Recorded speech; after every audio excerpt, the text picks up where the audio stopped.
The tycoons of social media have to stop pretending that they're friendly nerd gods building a better world and admit they're just tobacco farmers in t-shirts, selling an addictive product to children. Because let's face it, checking your likes is the new smoking. Philip Morris just wanted your lungs. The App Store wants your soul.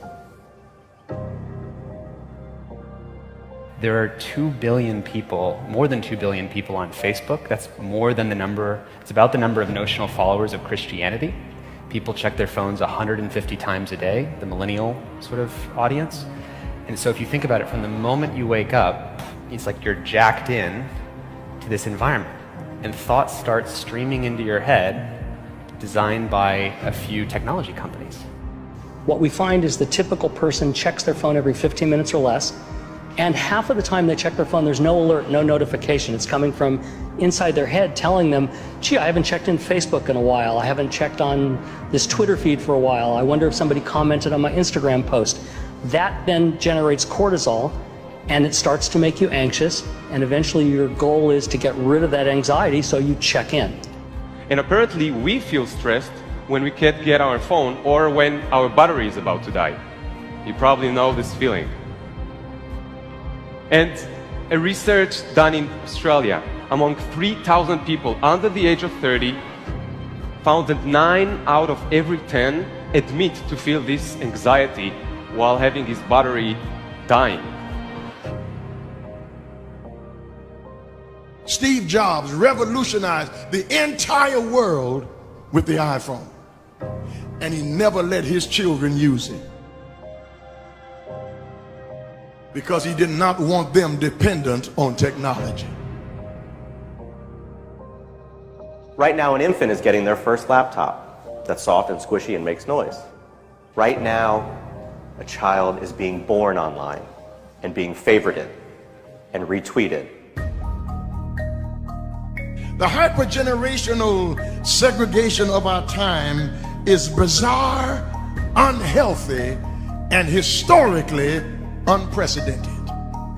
You've never seen the like of people sitting at a table in a restaurant not talking to each other because they're texting and using their Facebook and Instagram and Twitter, and they are at the table and don't even know each other, in the house and can't even talk to each other. And the pressure that's on us to be like everybody else is so great that everybody tries to live like they're in a reality show. As a culture, we don't have enough in common anymore.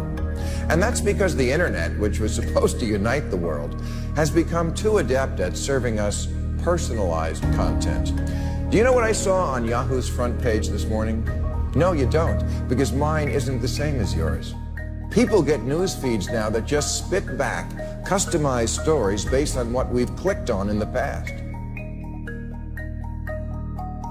We are great consumers, but poor producers.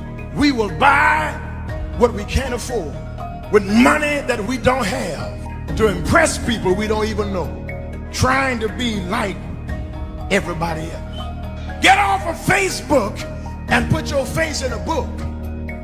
Right now, a teenager is photoshopping their selfie because as a society, we're telling them they're not good enough. Right now, influencers encourage narcissism without knowing the breadth and depth of their impact on their audiences. Right now, 40,000 spectators are in an Olympic football arena watching a competitive esports competition because this is this generation's football match. There's always this narrative that technology is neutral and it's up to us to choose how we use it. This is just not true. Technology is not neutral. It's not neutral. They want you to use it in particular ways and for long periods of time because that's how they make their money. You don't realize it, but you are being programmed. It was unintentional, but now you got to decide how much you're willing to give up, how much of your intellectual independence. If you feed the beast, that beast will destroy you. If you push back on it, we have a chance to control it and rein it in. And it is a point in time where people need to hard break from some of these tools and the things that you rely on. The short-term dopamine-driven feedback loops that we have created are destroying how society works.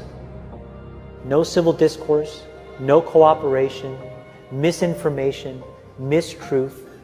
And it's not an American problem. This is not about Russian ads. This is a global problem. I challenge everyone to try going 1 week without social media. Don't let your phone and social media control you.